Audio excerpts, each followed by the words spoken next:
Meitei pangan loina bakse Meitei nupi macani haibne ngasi de senar tedana ko mana Meitei nupi macana to mayam sanga amni ko ai gi mot di ko mai pak pasi yam nak na leba imi ni hai success is my shadow na ai ge imi je mai pak pani haiba that means ai ge am lap na di haba dum ai ge dum loina leba mai pak pa je to bu bu mai lektra ba mami du tholoi aduna madi mangan da changjalingai aigi imi se dum aiga loina raga leini aduna mai pakedi mangan changjalu haibne mangan bulai traba mai paktre da now hojik yengba yara isidi khoina award phangbai na sum phangai je mai pa ine adu mai pak pasi maksu loibadi nate masi aigi punsi ki khongchak ki journey ki part amani na hai ko ada awards ki matang da ina sum ujabada ai award su lo de chuk lo de ama khatang lo ki ko irabot ki piba ma logi adum tang deina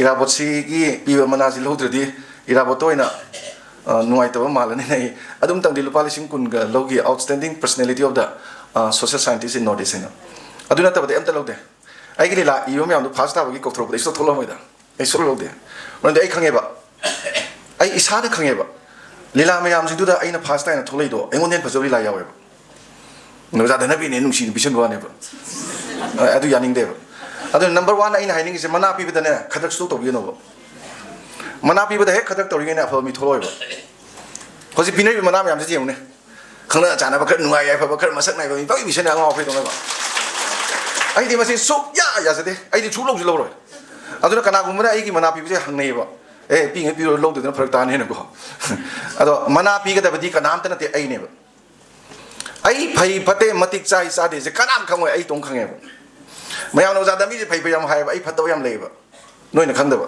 ai na di khang ba ai su yam kan na chum thong na phon ri madu sulai mak lei tra ba a lor kan di itom da nongma mana itom da pijen ne ba itom da pi ba mana je khwai dei chaw mana ni isor na pi ga cha mane mana gi wa si di ko mayam mana rom dai da pi rom dai da khan bi ro si ma tham jage ani su ba da art and culture ji di on top mane di akoi ki art sin ne art si di ne art si tok san bi ga no ko please art si di thamoi manung da leiba lot da leiba pot ama puthok pang ba mi du ne isai do egera ila pala do egera jagoi do egera lai yek ba do egera puthor pu du ni ko thamoi ki a ka chin da leiba arot pa pot ama puthor ga mayam di ngan ba du ne art hais mati mi loi da ba ngam moi atai di loi ngam ni ko lai ka phaba ka si jo par ka dum phagi ni ko sim di tam ma ka ya ba santi york pa du tam bi wane ai di masa ki pok pa di york pa magun du da tam ma ga khre hena phana ba na to bi wane ba aduna ma di thamoi de tholok pa pot ni thamoi de gi thok ta na toksena ba art loi na ba se mi gi thamoi joy to bu sunga moi adu ga ting law na phaw bu sunga moi aduna di ai isa na su ai artist na ta brai se si ju khang ga dong ne adu ga artist wa di akhoi na kyam pam se ba artist di ne lai ga yek pa da yek ting da ai ngasi gi sak sadri ga thaw mi du ne heta art da thawa yong mun gi da na ko sak sa hi sadi kaw mi yam le ba adu gu madu asemba artist ne ada sigi sina mu khunai sida kari di tor e hai kan da yamaru ri se art ki yamaru ri se masida khoi gi khunai du gi fabric sida chana loncha wari lairi pije chakche loina maximum on the reflector kane jagoi do gera isai do gera adegi di tongan ba mafong dok sida gera loina ba khoi gi kena tor kane reflector kane ba adu ni am kanari se adu da ngalinge degi sum la pa potu ngalinge degi sum puthar pa potu marak ta hek khoi gi mapan gi influence ke le ga change tor ko matam da ne ba khoi gi missing the link kana link mangs akhoi Meitei pangani sinau singi art and culture ji yeng kan da akhoi gi am thi nang ne yam ka hen nang ne ba kunung isai se atai sakro atai na sakro ba kunung isai se akhoi sai ji ne ba kulang isai ka langnari ni yamna phajaba pot mani adegi pije chakse ta ga ngasi di khara bu change tore ko matam ma da khoina ujar ma di Meitei pangan nupi sing set pa mayek nai ba adei ko khitang khumbai wani phi dei kai dei khena ba ta leite adu kari haino adu na tai je kai haino Meitei pangan loina bak se Meitei nupi macha ni haibne ngasi de senar tre na ko mana Meitei nupi macha na to me am sang am ni ko aduna thamjaningi di atai na te da thamjaningi di sigi la iba magi link che ꯀꯩꯗꯧꯕꯒꯤ ꯃꯤꯁꯤꯡꯗ ꯂꯤꯡꯁ ꯃꯥꯡꯍꯟꯗꯣꯏꯅꯣ ꯇꯣꯉꯥꯟꯕ unique ꯑꯣꯏꯕ ꯄꯣꯠ ꯑꯃꯅꯦꯕ unique ꯑꯣꯏꯕ ꯄꯣꯠꯁꯤꯗꯤ ꯁꯨꯡꯃꯥꯡ ꯃꯥꯡꯍꯟꯂꯣꯏꯗꯕꯅꯦꯕ ꯃꯥꯗꯤ ꯌꯣꯛꯈꯠꯀꯗꯧꯅꯦꯕ ꯑꯣꯖꯥ ꯁꯥꯃꯨꯒꯤ ꯃꯥꯒꯤ ꯂꯤꯂꯥ ꯈꯣꯡꯉꯧ ꯕꯥꯁꯤꯗꯨꯕꯨ overall India going to Manapi with the book, Karikagadu, Adupajabu, Tari Pendamne, Penbrana. And we are at the mission character in idea, Asumacradum Tone. I don't know, Manapi with us from Tobiro, are they Arkisima, Paya Yavanate, Masagi inborn quality of Bangan to Diadum Sembu, Kainoida Quenangi professions and Candane, arts, art and culture. Yam Satina my marketer, Yam Tina, Pesha, Tan Bazuaba, profession when Zuaba, Port Amazu Oirabane.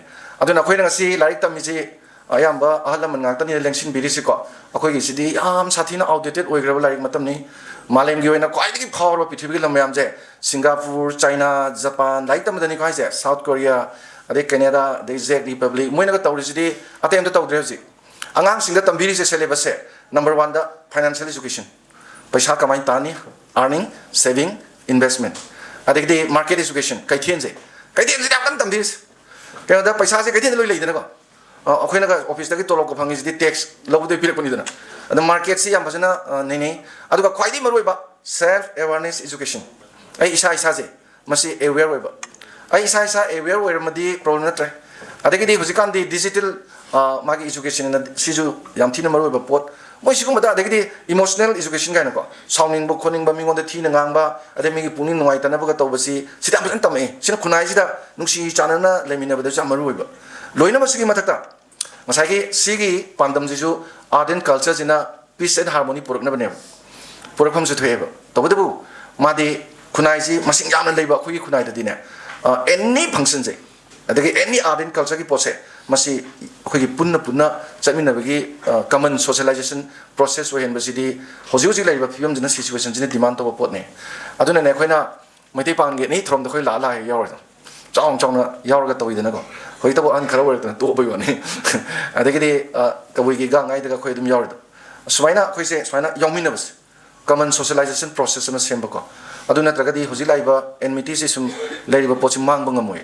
Aduna Pangai Habigwani, Puna Sarugaminaba, say Puna Quigi culture can normally say, Masia Maruay, and Hanagi Madule, Potusu, Wari Watai the Wursu, Awaya Kumton, we say the Wursu, Yamhena Mangan there, can the Aduna Quigi Kunaisi backbone with the unity and the peace kiko. Aduna Hana de Hona. Are they Meitei Pangan Noiro, and any Muslim communities, ardent culture the young one. Manipur, India, say, Karanasake. India is quite a saving me, you can eat. Masaki pot Yorkshire never intrinsic values a moina. And a quick shouldn't leave me. Nasi say the ship of Campazare. Took law with Tamojico. I know opening songs of the two love the Aldi. Nasi de Pazan Lago. Aduka not Tamoy the Sakpagini, Aduka inborn quality Masaki Elizabethuni, see genetic the Yago put amane. Aduna Yam Sang and Nusi San and Lamina Siko.